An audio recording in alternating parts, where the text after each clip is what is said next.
Hi friends, പ്രസീസ് kitchen വേൾഡിലേക്ക് നിങ്ങൾക്ക് എല്ലാവർക്കും ഒരിക്കൽ കൂടി സ്വാഗതം. ഇന്ന് നമുക്ക് നല്ലൊരു മോരുകറി ഉണ്ടാക്കാം. കുമ്പളങ്ങ മോരുകറിയാണ് നമ്മൾ ഉണ്ടാക്കുന്നത്. കുമ്പളങ്ങ കൊണ്ട് മസാലക്കറി ഉണ്ടാക്കിയതിൻ്റെ വീഡിയോ നമ്മൾ ഇട്ടിട്ടുണ്ടായിരുന്നു. അത് കണ്ടിട്ടില്ലാത്തവരൊന്ന് കണ്ടു നോക്കുക. ഡിസ്ക്രിപ്ഷനിൽ അതിൻ്റെ ലിങ്ക് കൊടുക്കുന്നുണ്ട്. അതുപോലെ തന്നെ ചാനൽ ഇനിയും സബ്സ്ക്രൈബ് ചെയ്തിട്ടില്ലാത്തവരുണ്ടെങ്കിൽ ഒന്ന് സബ്സ്ക്രൈബ് ചെയ്ത് തൊട്ടടുത്തുള്ള ബെല്ലൈക്കൺ ക്ലിക്ക് ചെയ്ത് ഓൾ ഓപ്ഷൻ കൂടി കൊടുക്കണേ. ഞാനിവിടെ കുറച്ച് തുവരപ്പരിപ്പ് എടുത്തു വെച്ചിട്ടുണ്ട്. ഇത് നല്ലതുപോലെ കഴുകി വൃത്തിയാക്കിയതിന് ശേഷം ആവശ്യത്തിന് വെള്ളം ഒഴിച്ചു കൊടുത്ത് ഒന്ന് വേവിച്ചെടുക്കാം. പരിപ്പ് കഴുകി വൃത്തിയാക്കിയതിന് ശേഷം വെള്ളം ഒഴിച്ച് നമ്മൾ വേകാൻ വെച്ചിട്ടുണ്ട്. ഇത് വെന്ത് വരുമ്പോഴേക്കും നമുക്ക് കുമ്പളങ്ങ മുറിച്ചെടുക്കാം.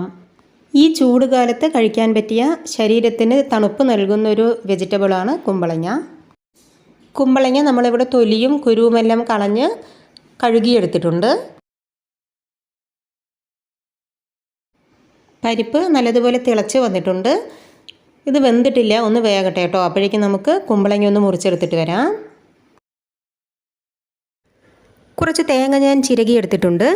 ചിരകുന്ന സമയത്ത് അടർന്നു വന്ന തേങ്ങ ഞാൻ ചെറുതായി കട്ട് ചെയ്തെടുത്തിട്ടുണ്ട് കേട്ടോ. ഇനി നമുക്കിത് നന്നായി ഒന്ന് അരച്ചെടുക്കണം. അതിനുവേണ്ടി നമ്മൾ ആദ്യം മിക്സിയുടെ ജാറിലേക്ക് 1/2 ടീസ്പൂൺ ജീരകം, ചെറിയ ജീരകം ചേർത്ത് കൊടുക്കാം. ഇനി ഇതിലേക്ക് നമ്മൾ ചെറിയ പീസുകളായി കട്ട് ചെയ്ത് വെച്ചിരിക്കുന്ന തേങ്ങ ചേർത്ത് കൊടുക്കാം. ഇതൊന്ന് നല്ലതുപോലെ ചതച്ചെടുക്കാം കേട്ടോ. വെള്ളമൊന്നും ഒഴിച്ചു കൊടുക്കണ്ട, നല്ലതുപോലെ ചതച്ചെടുക്കാം. അപ്പോൾ നമ്മളിത് നല്ലതുപോലെ ചതച്ചെടുത്തിട്ടുണ്ട്. വെള്ളമൊന്നും ഒഴിച്ചു കൊടുക്കാതെ നല്ലതുപോലെ ചതച്ചെടുത്തിട്ടുണ്ട്. ഇനി ഇതിലേക്ക് നമ്മൾ ചിരകി വെച്ചിരിക്കുന്ന തേങ്ങ കൂടി ചേർത്ത് കൊടുക്കുക.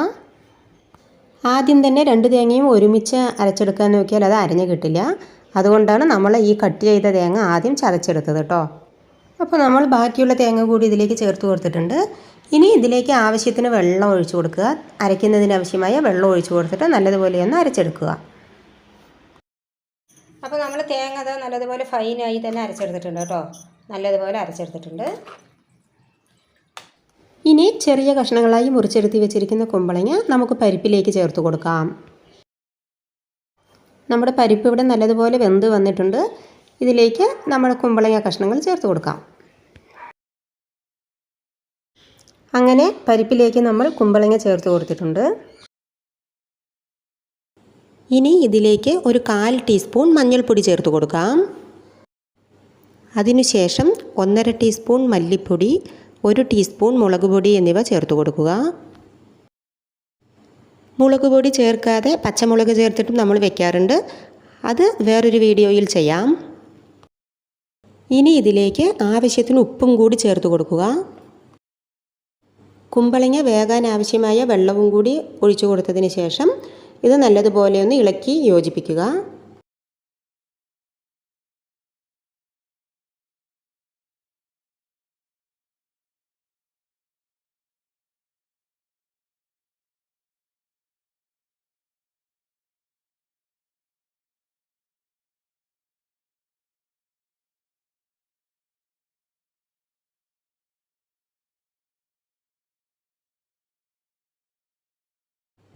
ഇനി നമുക്കിതൊന്ന് അടച്ചു വെച്ച് വേവിക്കാം.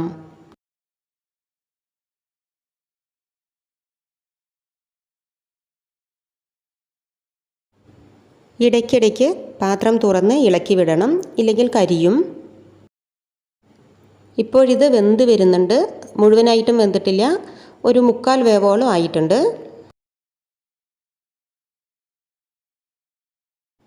ഈ സമയത്ത് നമ്മൾ അരച്ച് വെച്ചിരിക്കുന്ന തേങ്ങ ചേർത്ത് കൊടുക്കാം.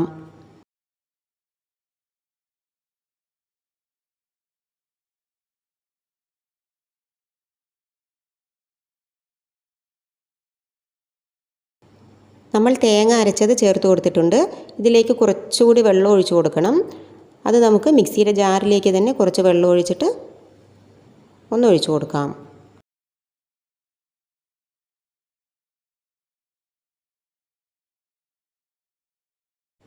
കൂടുതൽ വെള്ളം ഒഴിക്കരുത്. നമ്മൾ മോരും കൂടി ഒഴിച്ചു കൊടുക്കുന്നുണ്ട്. അപ്പോൾ ആവശ്യത്തിന് മാത്രം വെള്ളം ഒഴിക്കുക. ഇനി ഇത് നന്നായി ഒന്ന് മിക്സ് ചെയ്യുക.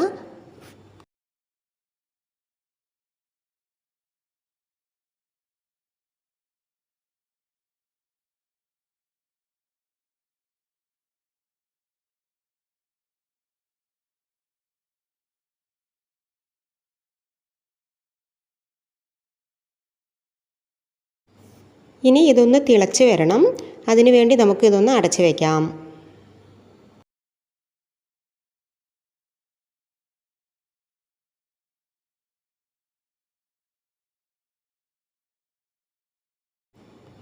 ഇപ്പോൾ തേങ്ങ ചേർത്തതിന് ശേഷം നന്നായി തിളച്ച് വന്നിട്ടുണ്ട്.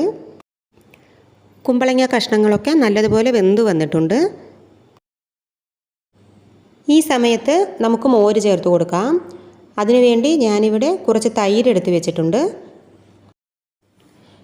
ഇത് ഞാൻ വീട്ടിലുണ്ടാക്കുന്ന തൈരാണ്, കട്ടി തൈരൊന്നുമല്ല, സാധാരണ ഫ്രിഡ്ജിലൊന്നും വെക്കാത്ത തൈരാണ്. തൈരിൻ്റെ പുളിക്കനുസരിച്ച് നമുക്കിത് എടുക്കാം. ആവശ്യത്തിന് തൈര് ഞാൻ മിക്സിയുടെ ജാറിലേക്ക് ഒഴിച്ചു കൊടുക്കുന്നുണ്ട്. ഇത് എത്രത്തോളം തൈരുണ്ട് എന്നുള്ളത് ഞാൻ പറയാം. ഇനി ഇത് നമുക്ക് മിക്സിയിൽ വെച്ചൊന്ന് കറക്കിയെടുത്തിട്ട് വരാം. അങ്ങനെ ചെയ്യുമ്പോൾ ഇതിൻ്റെ ഈ തിക്നെസ്സൊക്കെ പോയി ഒന്ന് ലൂസായിട്ട് നമുക്ക് കിട്ടും.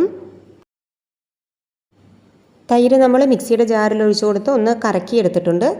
ഇതിൻ്റെ അളവ് ഏകദേശം ഒരു ഗ്ലാസും പിന്നെ കുറച്ചും ഉണ്ട് കേട്ടോ, ഒരു 1.25 ഗ്ലാസോളം വരും.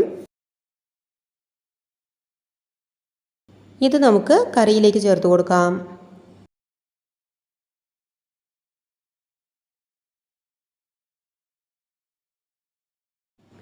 നമ്മൾ ഗ്യാസ് ഓഫ് ചെയ്ത് വെച്ചിരിക്കുകയായിരുന്നു. ഇപ്പോൾ കുമ്പളങ്ങ നല്ലതുപോലെ കട്ടിയായി വന്നിട്ടുണ്ട്. നമ്മൾ പരിപ്പ് ചേർത്ത് കൊടുത്തതുകൊണ്ട് നല്ലതുപോലെ കട്ടിയായി വന്നിട്ടുണ്ട്. ഇതിലേക്ക് നമുക്ക് മോര് ചേർത്ത് കൊടുക്കാം.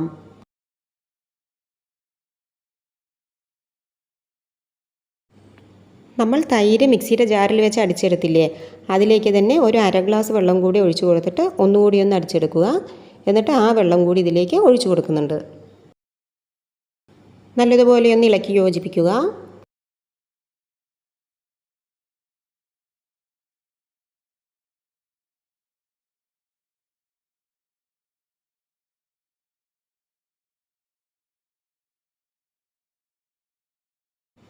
ഇനി ഇതൊന്ന് അടച്ചു വയ്ക്കാം.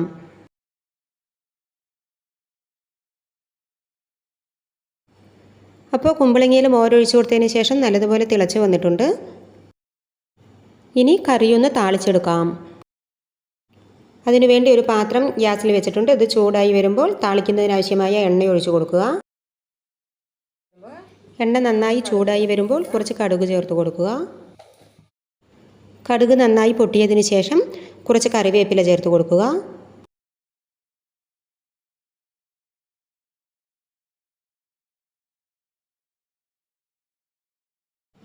ഇനി ഇതിലേക്ക് കുറച്ച് ചെറിയുള്ളി മുറിച്ചത് ചേർത്ത് കൊടുക്കാം. ചെറിയുള്ളി ഇല്ലെങ്കിൽ വലിയുള്ളി ചേർത്താലും കുഴപ്പമില്ല. ഉള്ളി നല്ലതുപോലെ ഒന്ന് വഴറ്റിയെടുക്കണം.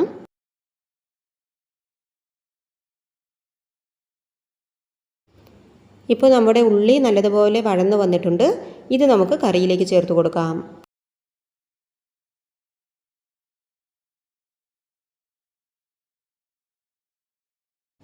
ഇനി ഇത് നല്ലതുപോലെ ഒന്ന് ഇളക്കി യോജിപ്പിക്കുക.